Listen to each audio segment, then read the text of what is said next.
Mungkin ini terkait dengan sejarah sebenarnya. Sejarah mengatakan bahwa pernah di Eropa sebenarnya dimulai dari perspektif tukang kopi ya. Itu ya dari warung kopi. Dari kafe-kafe kecil, sebuah halakoh atau perkumpulan di Perancis yang dia membahas tentang berbagai macam keilmuan dan berbagai macam pergerakan itu berkumpul dan sambil ngopi, menikmati wedang kopi itu. Iya. Nah, di situ lalu meluas, membesar dan menjadi sebuah gerakan afklarung yang kita kenal. Makanya di Inggris itu lebih populer budaya ngeteh daripada ngopi. Karena ditakutkan kalau kopi itu diminum oleh banyak warga Inggris, bukan tidak mungkin pada waktu itu hegemoni akan tergerus. Jatuh. Seperti apa yang sudah terjadi di Prancis kan pada waktu itu. Revolusi Prancis. Karena memang dimulai tonggaknya dari para penikmat wedang kopi yang mulai berpikir. Tapi yang juga ditakutkan bukan dari pikirannya, malah dari ngopinya. Dari ngopinya kan? Seolah-olah bahwa kopi itu sebuah revolusi, sebuah reformasi, sebuah revolusi bahkan. Ngopi. Mungkin itu juga yang mempengaruhi bahwa kenapa kalau orang yang kurang begitu mantap berpikirnya, kita bilang ngopi ini orang pahit dan sebagainya. Memang ada faktor sejarah itu. 5, 4, 3, 2, 1. Assalamualaikum warahmatullahi wabarakatuh. Waalaikumsalam. Selamat datang kembali di channel 1 Detik. Kita akan membahas Gebras Gabrus. Apa itu yang dimaksud Gebras Gabrus? Nantikan video selanjutnya. Kali ini saya kedatangan tamu dari Jogja. Yang pertama, yang kedua dari Kendal. Kalian tahu Kendal itu identik dengan aroma-aroma yang sedap. Nah, apa itu aroma sedap? Nanti kita bahas. Sebelum mulai acara ini, saya mau bertanya dulu nama, sedikit latar belakang dari narasumber kita. Yang pertama dari yang tengah, bisa disampaikan dulu untuk latar belakang, lalu Anda sebagai apa? Silahkan. Baik, terima kasih. Saya nama asli Ali Mafruhin, tapi biasa dipanggil Aldo. Aldo ya, jadi nggak tahu itu. Kayaknya karena saya sebenarnya dari Ranu Dongkal, jadi Ali Dongkal gitu ya. Ali Dongkal itu mana Dongkal? Dongkal itu Pemalang. Oh, Pemalang. Iya. Cuman saya menempuh pendidikan di Jogja kebetulan kan. Di sini saya sebagai apa ya? Ya anggap saja saya sebagai pelajar lah, karena saya ingin terbebas dari waktu dimanapun, kapanpun saya ingin belajar. Terus anggap saja saya sebagai penikmat hidup mungkin bisa ya. Mantap. Gak apa-apa. Penikmat hidup atau pelajar kayak gitulah gitu. Iya. Lanjut dari ujung saya, itu yang biasa memberi aroma-aroma sedap. Silahkan perkenalkan. Terima kasih waktunya untuk si pemilik channel yang sangat ganteng ini. Perkenalkan, nama saya Satwi Kiawan. Saya berasal dari Kabupaten Kendal. Kabupaten Kendal, tapi dari sebuah desa yang bernama Getas Blawong. Mungkin agak lucu karena desanya cukup aneh. Namanya ada blawongnya. Blawong. Kalau di sini ya, di Jawa blawong itu istilahnya dia suka makan. Apapun dia makan karena blawong. Iya, ada yang secara kata kerja dia suka makan, iya. Tapi ada itu dia sebagai kata benda, dia adalah tatakan keris. Tatakan keris itu kan apa ya? Tempat menaruh keris. Itu namanya blawong. Oh, lubang itu maksudnya ya, lubang untuk menaruh. Ya dari kayu itu. Iya. Dari kayu kan biasanya dipasang di dinding, nah itu namanya blawong. Oh, sandaran. Jadi kalau warga kami lebih ke situnya, bahwa memaknai getas blawong, getas artinya itu pecah atau berbeda-beda. Kalau dalam keindonesiaan yaitu bineka lah. Wis mantap. Ya memang itu. Iya. Ya itu bineka. Itu bineka. Iya. Tapi di dalam blawong itu ya tunggal ikanya di situ. Getas bukannya itu apa namanya yang kalau kita pohon pakai ini kan, pakai pisau atau apa kan keluar getasnya gitu. Iya. Iya. Itu getah paling. Oh getah. Getah sama getah beda Beda kan. ya? Itu yang buat nulis, Pak. kalau di sini di saya ya, pengertian getas itu dia mudah patah. Jadi misal megang sesuatu, cuma diklik ini patah, itu nama getas. Kayu yang mudah patah itu getas, identik dengan kayu lah yang getas. Iya. Itu. Ya bukan hanya kayu sebenarnya, tapi kalau dari kamus bahasa Inggris saja getas itu ada artinya fragile emang. Oh fragile ya. Pecah. Emang juga kayak gitu kan namanya bahasa kan punya induk ya. Mungkin ya nggak jauh-jauh beda juga. No, tapi kita lebih memaknainya karena dusun saya yang nggak jadi satu, jadi ada getas kidul, getas kulon, getas selor. Iya, tapi ngomong masalah bahasa itu emang ya kita emang kayak gitu. Orang Jawa terutama kan sebelah kanan sungai, kiri sungai udah beda bahasa, Bro. Iya enggak? Karena beda, mungkin beda. Iya, kita emang gitu kan. Udah beda bahasa. Kali ya. Enggak tahu sih kalau kayak gitu perlu penelitian. Itu kekayaan memang. Kekayaan, Hasanahnya kita emang kayak gitu. Ya. Terus untuk blawongnya yang dikaitkan dengan kebenakaan, terus di belakangnya blawong itu sendiri. Blawong itu kan ya itu tadi suatu tempat, tapi bukan hanya tempat. Itu adalah tempat pusaka. Oke. Cuman kalau kita bilang ya mungkin ini agak masuk ke dalam. Kalau bilang Indonesia hari ini kan nggak ada pusakanya. Iya. Indonesia nggak punya pusaka, ya blawongnya aja. Tapi bagaimanapun blawong itu ya tempat pusaka. Walaupun pusakanya belum ada. Walaupun pusakanya belum ada. Entah hilang, entah dicuri, kita masih tanda tanya. Iya itu. Tapi kan paling Tapi logika sederhananya gini, ketika sudah ada tempatnya, otomatis dulunya ada isinya. Otomatis dulunya sudah ada pusaka. Atau saat ini pusakanya dijual kepada antek asing, bisa jadi kan, bisa jadi nggak tahu, atau dipinjam untuk mensejahterakan yang di luar Indonesia, sehingga Indonesia itu seolah-olah kalau bahasanya seorang tokoh yang kondang, Indonesia itu tidak pakai baju. Aku tuh ya nggak mau berpikir sejauh itu sih. Yang penting kan tempatnya aja dulu.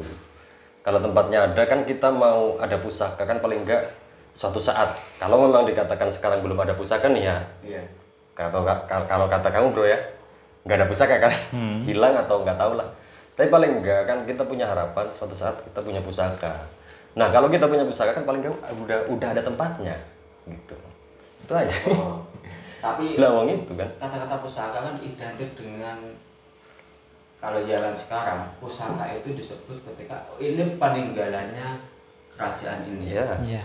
Ini Dan dihormati. warisannya dari suatu Leluhur atau bahasanya itu nenek moyang mungkin. nenek moyang yang bisa kita pegang, bisa kita handalkan untuk kesejahteraan minimal di keluarga itu lah gitu. Mungkin bisa jadi ya wadahnya aja di Kendal, blawong itu wadah. Bisa jadi. Oh, pusakanya di Randu Dongkal, tempatku mungkin. Ceritanya gimana? Koordinasinya gimana? Wadahnya di Kabupaten Kendal, isinya di Randu Dongkal. Ya mungkin.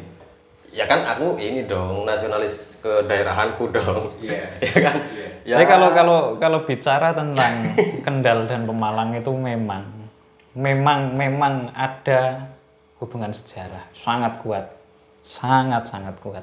Seperti apa? Tapi emang gini, kalau kamu buka di sejarah, terutama sejarah Pemalang, sebenarnya sebelum Pekalongan, Tegal, Semarang itu ya menjadi daerah yang penting seperti sekarang, itu sebenarnya ada 2 daerah penting di di Jawa Tengah tuh, yaitu Pemalang dan Kendal.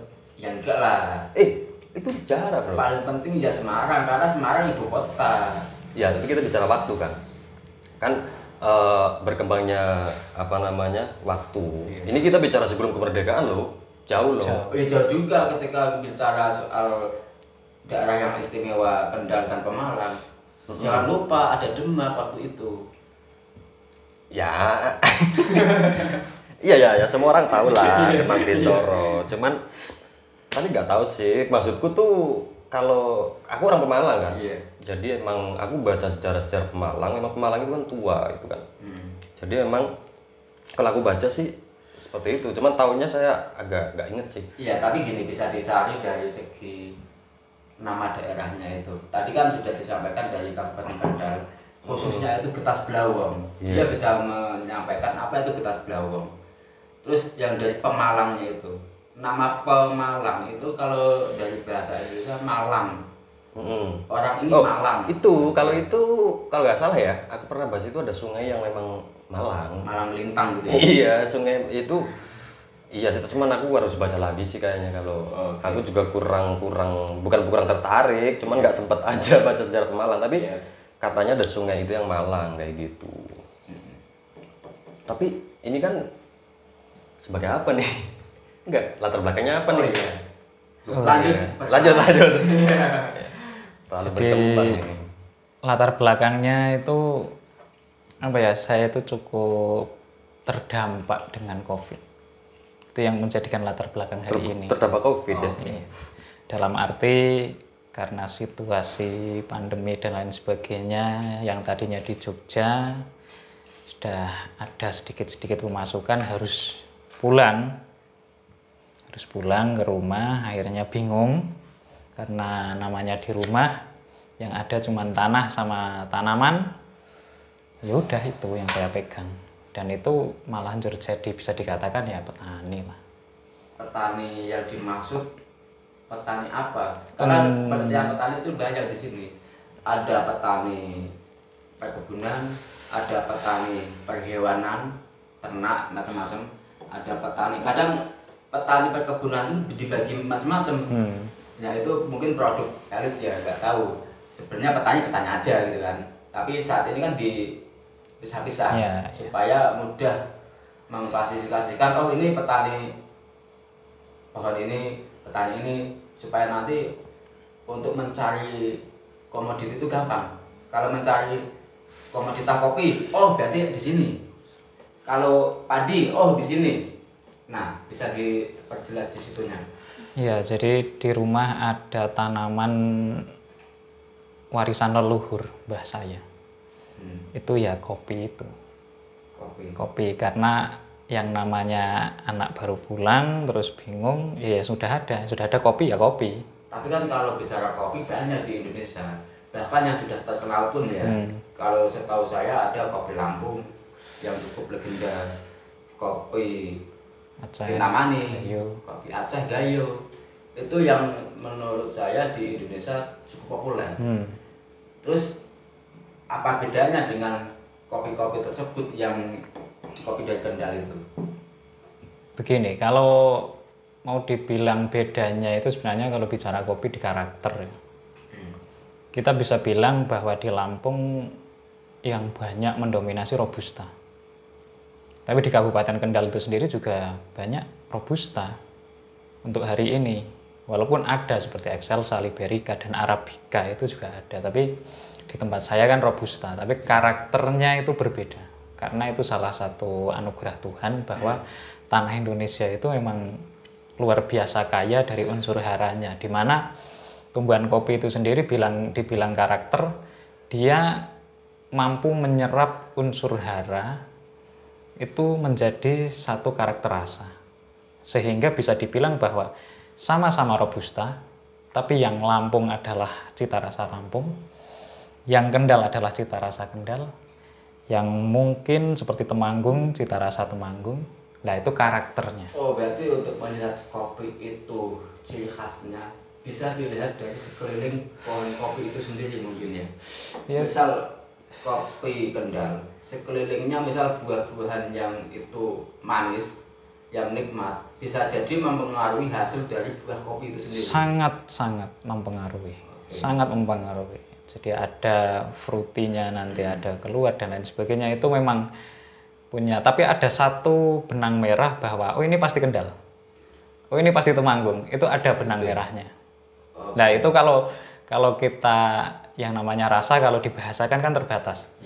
Makanya langsung harus icip, jadi kekayaan rasa itu. Iya, karena kesempatan yang indah ini, Mas As'ad bawa langsung kopi dari Kendal. Ini diberi branding Atmos Kopi Leluhur.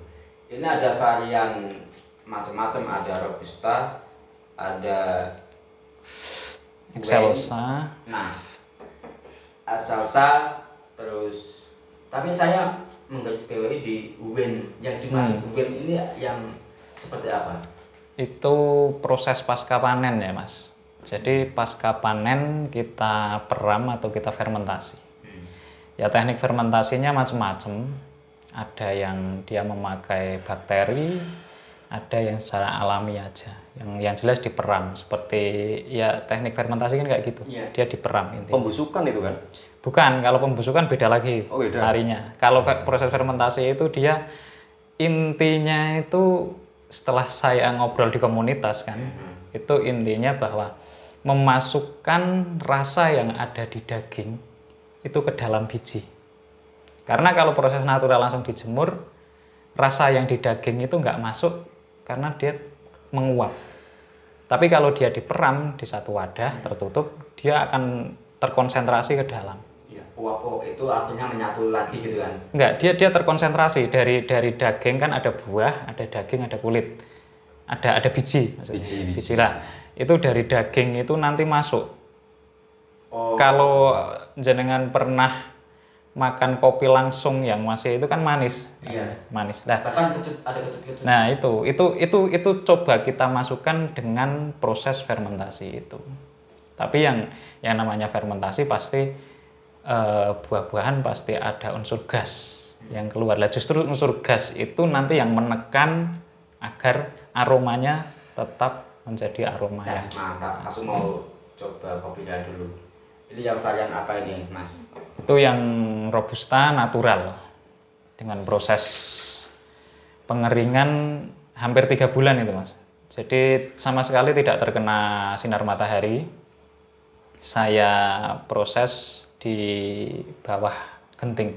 Ini tadi tanpa gula ya? Tanpa gula. Tapi sudah senikmat ini. Tapi gini ya, gimana? Aku tuh pernah ya yang wine itu.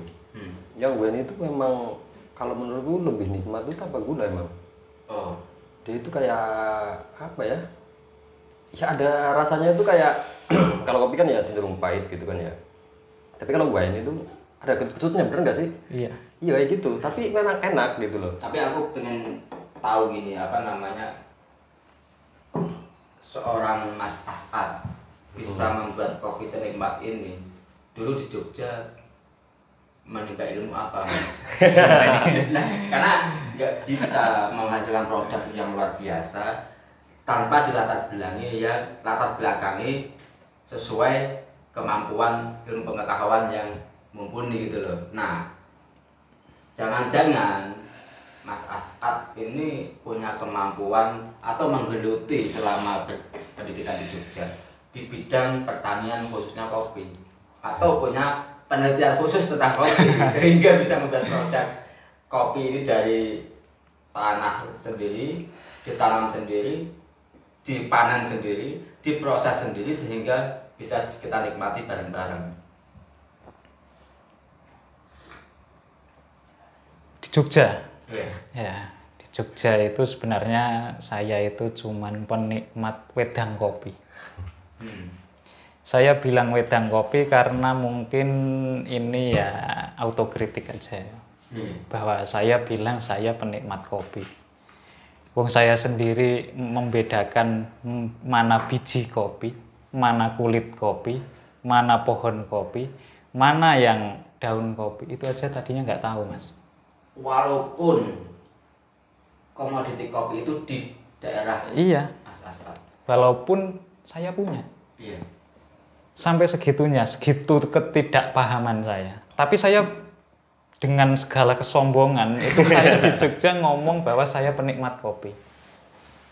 Nah, kesadaran itu muncul ya memang karena efek corona itu, efek COVID, di mana saya pulang saya jadi tahu bahwa oh ternyata saya bukan penikmat kopi. Lebih tepatnya saya penikmat wedang kopi. Oke. Kan beda ya. Iya. Beda ya kita bicara bahwa ini kopi, ini wedang kopi. Iya. Ini kan berbeda. Iya. Seperti halnya ini kita bilang ini jeruk, tapi yo ada minuman rasa jeruk. Betul. Apakah dia jeruk? Jeruk. Ya dia wedang jeruk. Iya. Yang jeruk ya ini. Oke. Ya itu kan. Iya. Saya kok berani-beraninya bilang saya penikmat kopi, sedangkan sebenarnya saya penikmat wedang kopi. Bukan kopi. Kalau sekarang mungkin saya bisa bilang saya sudah menikmati kopi. Karena benar-benar dari proses nol. Jadi bahasanya berubah. Kalau dulu penikmat wedang kopi, sekarang penikmat kopi. Dan pengasuh kopi. Tanpa ada embel-embel wedang itu loh maksudnya. Kalau wedang kopi istilahnya hanya yang penting warnanya hitam dikasih kopi itu wedang kopi ya. Iya. Tapi kalau penikmat kopi itu benar-benar kopi yang alami, tahu sejarahnya kopi, tahu cara membuatnya kopi, dan tahu Merawatnya kan? cara merawatnya kopi supaya menjadi kopi yang nikmat. Mungkin kayak gitu. Jadi ya iya memang karena tadinya saya juga kalau manisnya kopi, karena memang kopi juga ada ya glukosa rasa manisnya itu kan juga muncul. Saya kira itu, tapi itu juga nggak salah karena wedang. Tapi setelah saya memproses kopi dan menikmati kopi hasil panen saya sendiri, itu ternyata rasa manisnya menjadi berbeda. Berbeda dalam arti oh manisnya itu ternyata bisa buat saya sangu urip ya. Bisa dijual ke beras ki legine itu ternyata. Bukan hanya Manis. ketika minum terus ada rasa manisnya di lidah, enggak. Jadi dalam kehidupan saya bisa merasakan manisnya kopi itu ya untuk hidup. Tapi gini ya, kita kan di Jogja bareng kan? Kita kan di Jogja bareng kan? Bareng apa maksudnya? Iya kita kan bareng di Jogja kan? Enggak, ini to the point aja sih menurutku. Jadi gini, yang mungkin sama. Kita ada orang-orang yang dia menikmati wedang kopi, gitu. Tapi dia memang ada yang tahu kopi, gitu kan. Tapi sebenarnya kita tuh lebih cenderung ini sih, kayaknya penikmat ngopi. Ngopi. Tadi ada Ngopi. penikmat wedang kopi. Ini ada bahas lagi penikmat Ngopi. Iya. Maksudnya gimana? Loh, penikmat ngopi itu ya kita kan kalau ayo kita ngopi. Kan di sana nanti aku juga sering, ayo kita ngopi tapi aku pesennya es teh. Iya kan? Nah, es jeruk. Nah, itu jangan-jangan bisa menjadi sebuah kalimat ajakan ya. Kalimat ajakan, tapi ayo ngopi-ngopi, ya kan? Ayo ngopi-ngopi, tapi ada esensi di dalam kalimat itu. Nah, itu sebenarnya. Bisa jadi yang dibahas, bisa jadi kandungan di dalam obrolan, bisa jadi kopi itu sendiri. Kalau menurut Mas Ali gimana? Memaknai sebuah ajakan ayo ngopi. Kalau saya tuh ya kopi ya saya menikmati kopi, entah dalam perspektif As'ad ini kan. Bro As'ad ini kan katanya ya penikmat wedang kopi, mungkin sama ya. Saya juga penikmat wedang kopi. Tapi lebih dari itu, Bro. Aku tuh menikmati ngopinya itu sendiri. Dalam arti ngopi adalah ya kalau boleh disingkat ngobrol perkara ilmu atau ngobrol perkara apapun lah itu, ngolah pikir, nongkrong, ngolah pikir atau di situnya. Jadi dulu kan kita ngopi itu kan ada apa? 8 orang kopinya cuma 2 gelas. Iya kan? Itu dari jam 9 malam nih sampai subuh loh. Iya. Dan itu bukan hanya dari itu loh. bertahun-tahun. Bertahun-tahun. Berapa tahun di Jogja ya? Iya kan di Jogja kayak gitu kan. Lah makanya Betul, apa namanya, dari sebuah forum kopi ya. Di saya alami sendiri di lingkungan saya, ketika orang itu mengambil keputusan yang menurut orang lain kurang bijaksana, iya. dia dapat stempel, wah ngopinya kurang kental. Nah, kan ada lebih dalam maknanya dari sebuah kopi itu sendiri kan. Dari dari hanya sebuah biji yang diremuk menjadi sebuah bubuk. Tapi di situ menjadi sebuah istilah ketika orang kurang bijaksana atau orang kurang berpengetahuan, itu ngopinya kurang kental. Bahasa ngopi kurang kental, berarti kopinya kurang banyak, terlalu banyakkan gula atau terlalu banyakkan air kan? Ya, artinya kan sebuah kalimat atau pengertian sebuah kopi itu bisa dimaknai secara luas, bukan hanya sebuah minuman kopi, bukan hanya sebuah wedang kopi, bahkan di kandungan kopi itu sendiri menciptakan pengetahuan, pengalaman, bahkan sebuah pergerakan. Nah, ngomongin sebuah kopi ini, yang paling paham kopi ya tentu Bro As'ad. Bisa dijelaskan kandungan kopi itu selain hanya biji kopi dan sekelilingnya, bisa dijelaskan lebih detail apa yang dimaksud ketika orang itu mengambil keputusan kurang bijaksana, kurang dewasa. Kamu itu ngopinya kurang kental, ngambil keputusan gitu aja nggak bisa. Baru stres gitu aja udah loncat dari itu. Hanya urusan SKS mau putus asa, mau bunuh diri ya. Mau bunuh diri. Kalau urusan SKS tahulah siapa pahlawan SKS. Iya kan?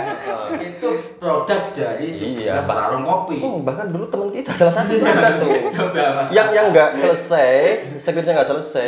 Dia itu malah pengen gini, aku pengen pulang ke Surabaya naik kereta. Habis itu keretanya tabrakan biar aku mati kan. Itu ada bro teman kita tuh. Ada juga itu yang orang Jepara juga kan. Hanya kurang satu SKS yang disebut skripsi ya. Dia memilih apa atau hanya kita sama As'ad ya. Dia memilih untuk bertapa menjadi Bathara Karang. Iya. Kita aneh juga ya, ada yang bercita-cita jadi jenglot kan? Jadi jenglot. Dia ingin jadi jenglot. Karena begini, apa namanya, ada sebuah universitas pendidikan, ada yang namanya universitas kopi. Karena di dalam pendidikan universitas itu tidak diajari cara mengambil keputusan, mencari solusi yang tepat, atau meramu negosiasi untuk sebuah tujuan. Tapi menurut kamu gimana bro? Kopi kok iya itu jadi bahasa yang asik ya ketika orang itu mungkin lemah atau berpikirnya agak kacau gitu, wah kamu kurang kental nih. Tapi kopinya nih gitu. Coba saya selamatkan sedikit ya. Kopi kok jadi seperti diselamatkan katanya. Senjata untuk mendiskreditkan orang, dan dia yang sudah ngopi adalah segalanya. Itu kan harus saya luruskan dulu. Harus saya luruskan dulu. Mungkin ini terkait dengan sejarah sebenarnya. Sejarah mengatakan bahwa pernah di Eropa, khususnya di Inggris pada waktu itu, Afklarung itu tahun berapa ya bro? Lupa itu. Nah, berapa itu? Iya, pokoknya tonggak Afklarung itu kan sebenarnya dimulai dari perspektif tukang ngopi ya. Itu ya dari warung kopi.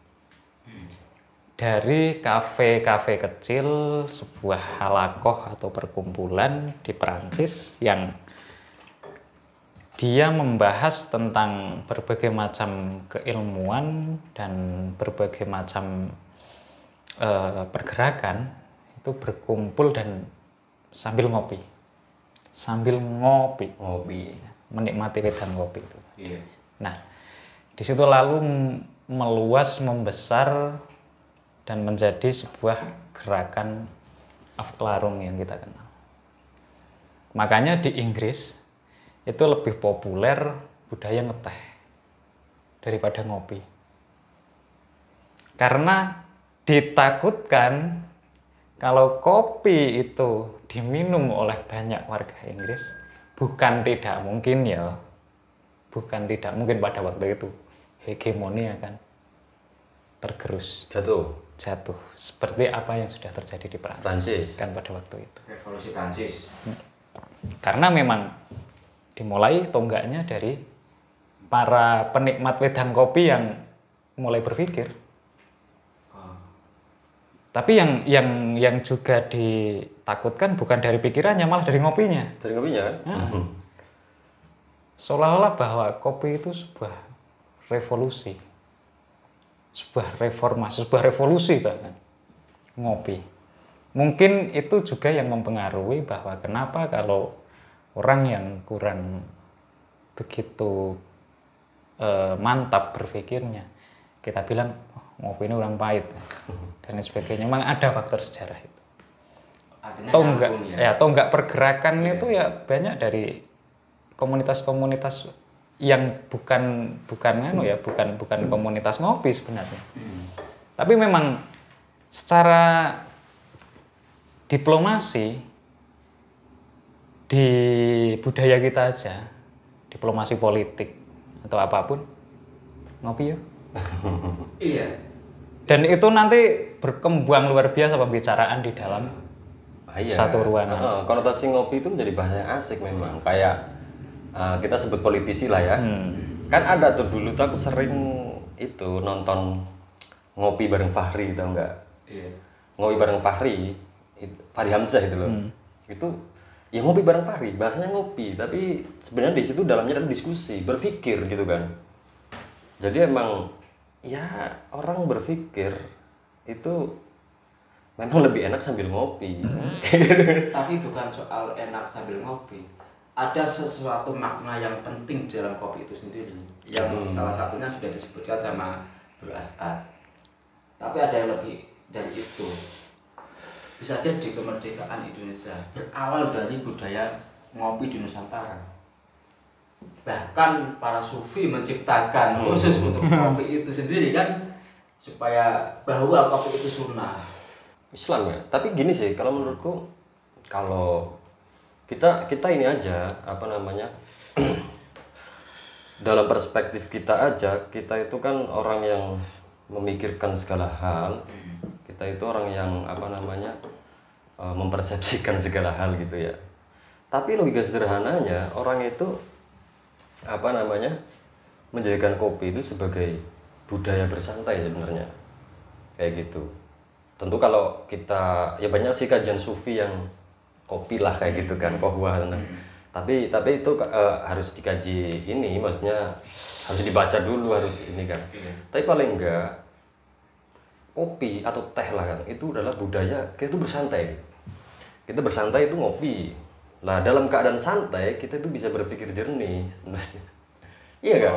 Iya kan? Kopi itu pemicu untuk menenangkan. Iya, menenangkan pikiran, berpikir jernih.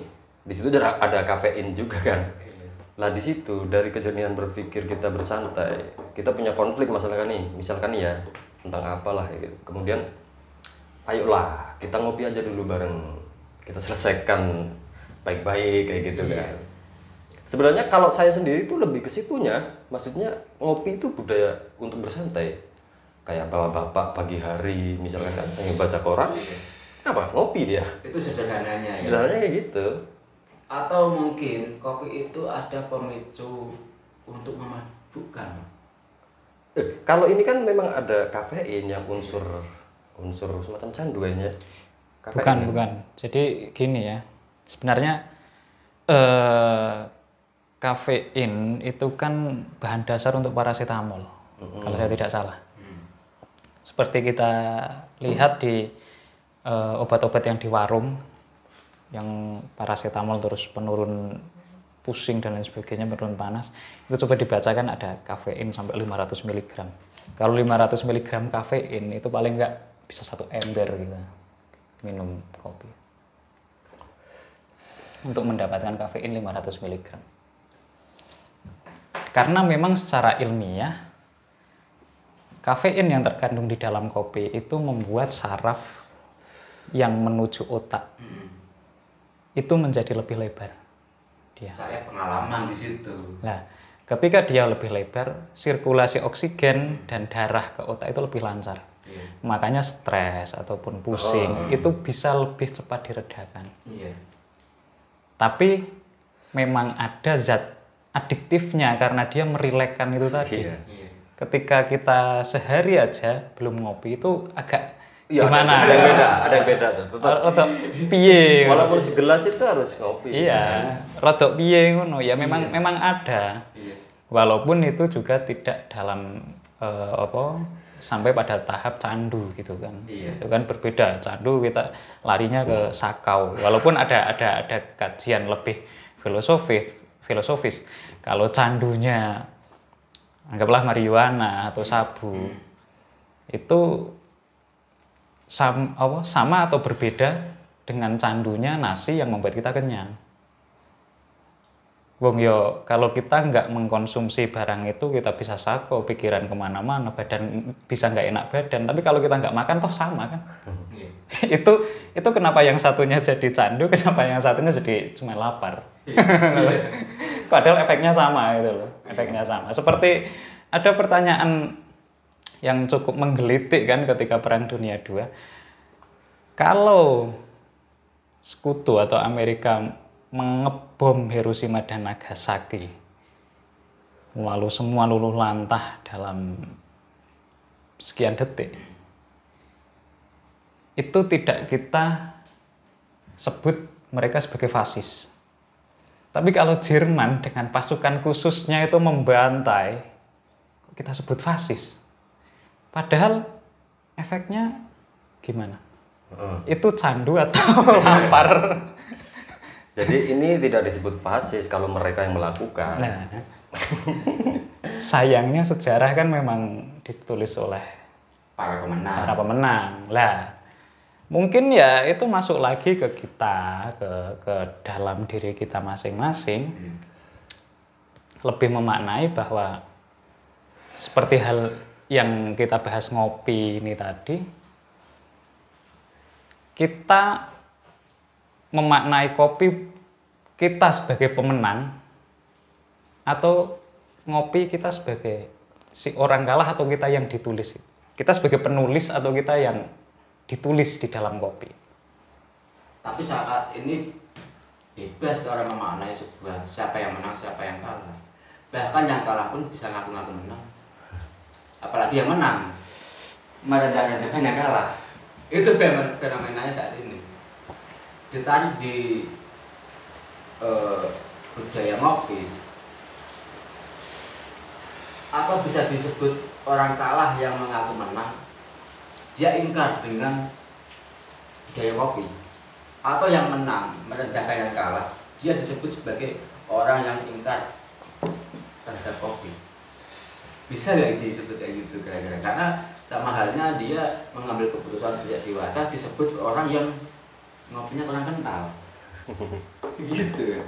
Ya makanya kalau kita untuk memaknai suatu bahasa kan memang harus kita runtut dari akarnya kan. Akarnya. Makanya di sini kan juga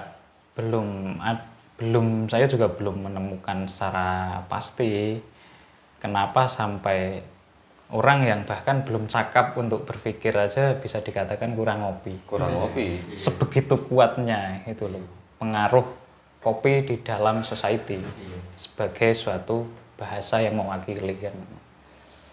Itu juga sebenarnya cukup menarik untuk dikaji lebih lanjut tentang kopi di Indonesia, tentang segala macam lah, mungkin tidak hanya kopi, komoditi yang lain. Oh, tapi itu kan hanya masalah bahasa ya. Ya mungkin ada, oke lah, semua nggak berangkat dari ruang kosong kan.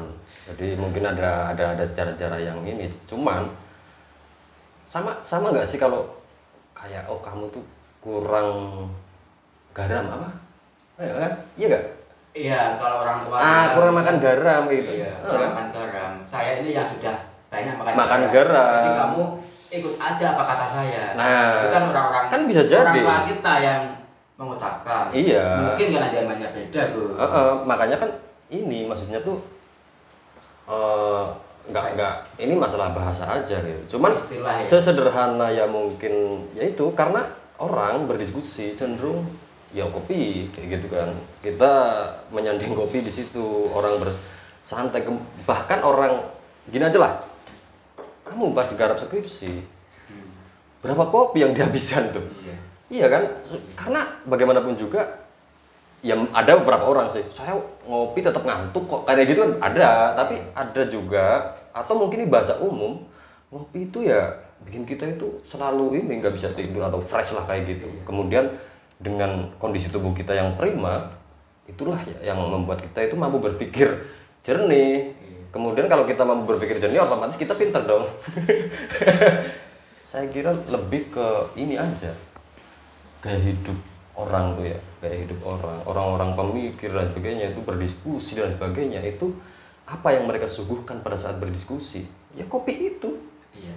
Makanya itu menjadi sebuah pola sosial apa social engineering atau apa tuh yang menjadikan oh berarti orang yang suka ngopi otomatis dia suka diskusi nih. Kalau orang suka berdiskusi dia sering tukar pikiran. Loh bro, kalau orang itu sering tukar pikiran betapa cerdasnya dia bro. Pikiranmu saya ambil, iya kan? Iya. Saya punya pemikiran sendiri, pikiranmu saya ambil, kemudian kamu ngambil pikiranku juga. Akhirnya perspektifnya tuh banyak tuh, karena sering ngopi, sering ini. Makanya saya pas di Jogja dulu itu ya penikmat, ya ngopinya itu, kan saya sering tuh pesen ngopi tapi aku pesennya es jeruk, kayak gitu memang. Karena ya memang diskusinya itu yang penting sebenarnya tuh. Itu masalah kopi. Tapi gini ya, kita kan kuliah nih dulu nih. Iya kan? Iya. Tapi kok yang diingat cuma ngopinya ya? Atau pas kita kuliah justru kita banyak mendapat ilmu itu dari ngopi bukan dari kelas coy. Bener gak sih? Bisa jadi. Kita itu dulu memang ngopi kemudian wah kita baca buku, kita bahkan kita tuh ya di antara kita di kos-kosan atau di kamarnya masing-masing nggak tahu tuh kegemaran baca bukunya bener-bener dia maniak baca buku atau enggak, tapi minimal di kos-kosannya itu ada rak yang bukunya banyak. Iya. Nah itu kan keren kan. Nah terus gini apa namanya kita itu kan aku tuh nggak suka kalau ada mahasiswa atau apa ngopi itu yang ngopi kumpul sama temen dia main-main domino atau apa itu kayak terbuang-buang aja waktunya. Padahal kan kita itu bisa belajar dari manapun kan. Kita ngopi bisa bahas apalah. Contoh nih dulu kita kuliah nih bahasanya apa nih teori politik, bahas di warung kopi habis-habisan. Kan minggu depannya kita ada yang presentasi, kita bisa ngomong nih kayak gitu walaupun ya salah gitu kan. Tapi paling enggak kan ya di situ kopi itu tempat ngopi terutama atau itu adalah suatu sarana untuk kita berpikir seharusnya tuh kan kayak gitu. Jadi bukan hanya sekedar dari zat kopinya aja, tapi kualitas ngopinya ada juga nggak masuk kelas tapi nunggu di warung kopi. Wah itu parah. Supaya tahu apa yang dibicarakan di kelas tadi gitu loh. Begitu kan. Tapi itu menjadi bumerang karena ya itu kebanyakan ngopi. Ada yang gagal kuliah juga karena kebanyakan ngopi gitu kan. Karena hidupnya di warung kopi gitu kan.